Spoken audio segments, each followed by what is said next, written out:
जय गुरु गोरखनाथ। ओम नमः शिवाय। मैं किस्मत नाथ। देखो, मेरे पास पंजाब से कुछ लोग आए थे, सिख फैमिली आई थी अपने इलाज के लिए, क्योंकि वो बहुत जगह डॉक्टरों को दिखा दिखा के थक चुके थे और ना ही वो भूत प्रेतों में विश्वास रखते थे, ना ही वो इन चीज़ों को मानते थे। जब उन पे पड़ने लगी और ज़्यादा से ज़्यादा तबीयत खराब होने लगी और उनको ऐसा लगने लगा कि अब ये नहीं बचेगी, तब जाके उन्हें लगा कि अगर दवाइयों से आराम नहीं आ रहा तो कुछ ना कुछ तो है, कुछ ना कुछ तो है कि जो ये ठीक नहीं हो पा रहे। क्योंकि उसकी मम्मी थी, पिता उसके थे नहीं, 2 भाई थे और एक उनकी माता थी। और ऐसे किसी ने उनके ऊपर 2 प्रेत छोड़ रखे थे। वो चंडीगढ़ जाके डॉक्टरों को दिखा के आ गए, दवाइयाँ चल रही थी उनकी, पर फिर भी उनको आराम नहीं आ रहा था। अब कंडीशन ऐसी हो चुकी थी उनकी कि पता नहीं ये बच भी पाएँगे कि नहीं पाएँगे। देखो, ना वो अच्छे से चल पा रही थी, ना वो बैठ पा रही थी। उसको पकड़ के लेके आए थे और पकड़ के बिठाया, पकड़ के उठा रहे थे। उसमें इतना सहारा भी नहीं था कि वो अपने आप से बैठ भी पाए। तो जब वो यहाँ धाम पे आए तो देखा उनके ऊपर 2 प्रेत थे। 2 प्रेत कई साल पहले उनके ऊपर छोड़ रखे थे। जो उनका बेटा था छोटे वाला, उसके ऊपर भी उसका असर था, क्योंकि वो देखो सिख फैमिली से बिलोंग करते थे, पर वो किसी भी देवी देवताओं को नहीं मानते थे। ना अपने घर में वो किसी की जोत जगाते थे। इतनी बुरी कंडीशन थी उन लोगों की। तो जब वो आए तो उनका उतारा किया, 2 प्रेत उतारे उसके ऊपर से। और जो प्रेत उसके ऊपर थे, दोरा डालते थे उसको, दोरा भी नहीं कह सकते, दोरे टाइप का कुछ उसको डालते थे जो उसका बुरा हाल कर देते थे वो, क्योंकि हर टाइम उसको वही दोरा डलता रहता था उन चीज़ों की वजह से। फिर वो चीज़ें हटाई उसके ऊपर से। चीज़ें हटाने के बाद वो लोग चले गए। कुछ दिन उन लोगों के शांति से बीते। तो देखो, जो भी उनके ऊपर कर रहा था, जो भी चीज़ें छोड़ रहा होगा, देखो कोई अपना ही होता है या कोई आसपास का होता है। देखो, दूसरों ने कुछ नहीं लेना होता किसी से। जिसको जिससे ज़्यादा खुंदक होती है, लेना होता, वही ये कार्य करता है। तो उन्होंने उनको पता लग गया, भगवान जाने क्या हुआ, तो उसका एक पुतला बना लिया उन्होंने शमशान में। पुतला बनाने के बाद उसको घर से बाहर, क्योंकि हम एक कार्य देते हैं करने के लिए 2.25 महीने का, वो हमने करने को कहा, क्योंकि चीज़ें इससे घर में प्रवेश फिर हो नहीं सकती। क्योंकि जो लोग भी शिव धाम से जुड़ते हैं, गद्दी से जुड़ते हैं, यहाँ से सीधा गुरु गोरखनाथ जी की कृपा उनके ऊपर जाती है। पर देखो, श्रद्धा विश्वास होना चाहिए। जब सामने वाले को श्रद्धा विश्वास होगा गद्दी पे, तो सीधा डायरेक्ट कृपा उनके ऊपर जाती है।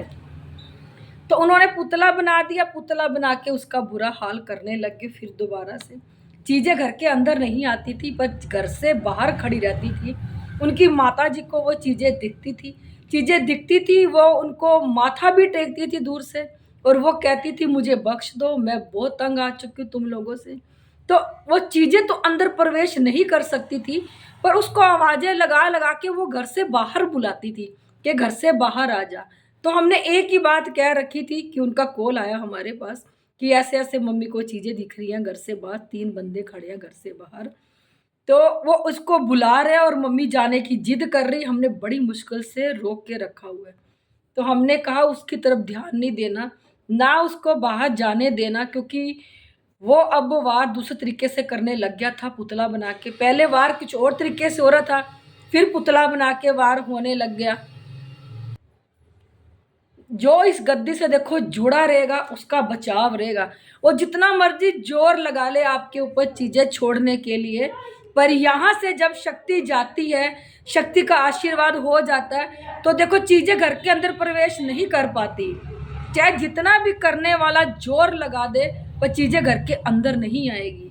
वो इतनी जगह धक्के खा गए, डॉक्टरों के पास जाते रहे, दवाइयाँ खाते रहे, वो आराम नहीं आ रहा था। फिर उसके बाद हम लोगों ने उनके घर में गुरु नानक देव जी की जोत भी जगाई। भी जोत जगाओ अपने घर में, अगर कर्म ही नहीं करोगे, जोत बत्ती ही नहीं जगाओगे तो आगे क्या बनेगा? आगे देखो कुछ भी नहीं बनने का। ऐसे तो जब किसी की कृपा ही नहीं होगी आपके ऊपर, जब आप कोई कर्म ही नहीं करोगे तो आपकी रक्षा के लिए कौन खड़ा होगा? फिर तो कोई भी नहीं खड़ा होगा ना। जब इस धरती पे आया है इंसान तो उसको कर्म करना बहुत जरूरी है, क्योंकि कर्मों का युग है, यहाँ कर्म चलते हैं, शक्तियां नहीं चलती। अगर आप कर्म अच्छा करोगे तो अच्छा कर्म आपका आगे आके खड़ा जरूर होता है। देखो कर्म अच्छा करो या बुरा करो, वो आपके आगे खड़ा एक ना एक दिन जरूर होता है और उसका देना भी पड़ता है। मैं ये कहना चाहती हूँ कि अगर किसी को अचानक से कोई बीमारी आ जाती है, या अचानक से दौरे पड़ने लग जाते हैं, या कुछ और प्रॉब्लम अचानक से आ जाती है, मैं ये नहीं कहती कि तुम डॉक्टरों के पास नहीं जाओ, डॉक्टरों के पास भी जाओ, डॉक्टर से अपना ट्रीटमेंट करवाओ, वो करवाना भी बहुत ज़रूरी है। अगर आपको लगता है कि डॉक्टर की दवाइयाँ खाने के बाद भी ये आराम नहीं आ रहा, जो अचानक से आपकी ज़िंदगी में ये चीज़ आ गई, तो देखो एक अच्छी गद्दी से जुड़ो, अच्छी गद्दी से जुड़ के अपना चेकअप कराओ, अपनी नेगेटिविटीज को चेक कराओ कि ये वाकई कोई बीमारी है या कोई चीज़ों की वजह से ये हो रहा है। क्योंकि जिस जिस मैं अपनी वीडियो में कहती हूँ, हर वीडियो में, क्योंकि जिस जिस चीज़ों से ये इंसान मरे होते हैं, जब ये प्रेत आत्मा बन जाती है वो बीमारी इनके साथ ही जाती है। देखो चाहे कोई कीड़े पड़ के ही क्यों ना मरा हो, वो कीड़ों की बीमारी भी उसके साथ ही जाएगी।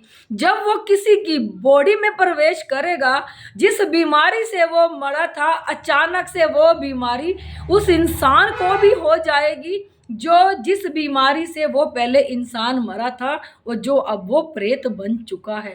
कोई भी दिक्कत आपको अचानक से आए ना, कि ये दिक्कत हमें अचानक से आ गई है, तो अपना चेकअप जरूर कराओ, एक अच्छी गद्दी से जुड़ो। देखो हम डॉक्टरों के पास भी पैसे खर्चते हैं, इतने पैसा लग जाता है डॉक्टरों के पास जाके, फिर भी आराम नहीं आता।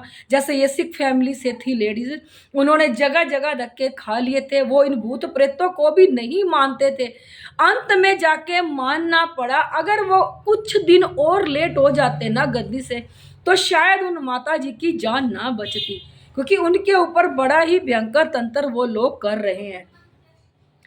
कोई भी अचानक से कोई दुख आ जाए, कोई बीमारी आ जाए, अचानक से कुछ आ गया है, आप जाके एक अच्छी गद्दी से जुड़ो, भेड़ चाल नहीं बनना।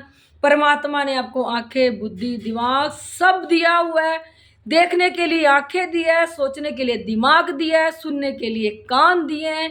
परमात्मा कहता है ये सब कुछ दिया है, देखो, सोचो, समझो, तो जाके किसी अच्छी गद्दी से जुड़ो आप, ताकि समय समय पे वो तुम्हारा बचाव कर सके। करने वाला देखो करता रहेगा तंत्र, पर जब किसी अच्छी गद्दी से आप लोग जुड़ जाओगे ना, तो जितना मर्जी वो तंत्र कर दे, तो जो गद्दी से आप जुड़ोगे ना, वहां से कृपा डायरेक्ट आपके पास आएगी, वो आपको बचाएगी, वो आपका बचाव करेगी। क्योंकि ये कलयुग है, और कलयुग में देखो ये भूत प्रेतों का गढ़ बन चुका है। कलयुग ने इतने ज्यादा अपने पांव पसार लिए हैं ना, कि हर जगह देखो, आप टीवी पे भी देख रहे होंगे, फोनों में भी देख रहे होंगे कि क्या से क्या हो रहा है। कितनी वीडियो ऐसी आ रही है जिसमें देखो बहुत ही बेकार बेकार के काम हो रहे हैं। ये कलयुग का ही तो काम है कि कलयुग ने बहुत ज्यादा पहरा डाल लिया है। कलयुग में एकमात्र कर्म करने के लिए परमात्मा ने आपको भेजा है। अगर आपने कलयुग में आके कर्म भी ना करा, कर्म ना करा और अपनी मुक्ति भी ना कराई, तो क्या करवाया, फिर क्या फायदा? पता नहीं फिर दोबारा से कोई जन्म आपका है भी कि नहीं है। फिर भूत प्रेत बन के इसी धरती पे हमेशा हमेशा के लिए घूमते रह जाओगे, कोई भी जन्म नहीं होगा फिर आप लोगों का। अच्छी गद्दी से जुड़ो, कर्म करो, ये कर्मों का युग है, यहाँ शक्ति नहीं चलती। यहाँ आप सोचो ना कि शक्ति चलेगी, शक्ति नहीं चलेगी, जितना मर्जी तुम जोर लगा लो, सिर्फ तुम्हारे कर्म चलेंगे। अगर तुम्हारा कर्म अच्छा है ना, तो तुम्हारा कोई बिगाड़ भी नहीं सकता। गुरु बनाओ, गुरु बना के अच्छा गुरु बनाओ, जो समय समय पे तुम्हें रास्ता दिखा सके, जो समय समय पे तुम्हें इस नेगेटिविटी से बचा सके। अच्छा गुरु बनाओ, अच्छी गद्दी से जुड़ो, गद्दी से जुड़ने के बाद अपना कर्म कमाओ, अपना कर्म करो, क्योंकि कर्म चलेगा यहाँ पे। जितना आपका कर्म होगा उतना ही दौड़ेगा आपका कर्म। कर्म करो, मैं अपनी हर वीडियो में कहती हूँ, इसमें भी कह रही हूँ। यहाँ गुरु गोरखनाथ और भोलेनाथ साक्षात प्रकट हुए थे। यहाँ पर हर सूक्ष्म से सूक्ष्म चीज को देखा जाता है, जो हमारे खून में रम जाती है, हमारी नसों में रम जाती है। कईयों को देखो इन सूक्ष्म चीजों का एहसास होता है, कईयों को बिल्कुल भी एहसास नहीं होता। कईयों के साथ गंदे काम होते हैं, पता चलता है, और कईयों को बिल्कुल भी पता नहीं चलता कि उनके साथ क्या हो रहा है क्या नहीं। नीचे मेरा नंबर दिया, कॉल करना। अगर आप लोगों को मेरी वीडियो अच्छी लगती है, अगर आप इस वीडियो को यूट्यूब पे देख रहे हो तो इसे लाइक, सब्सक्राइब और शेयर जरूर कर दिया करो। अगर आप इस वीडियो को फेसबुक पे देख रहे तो फॉलो जरूर कर दिया करो।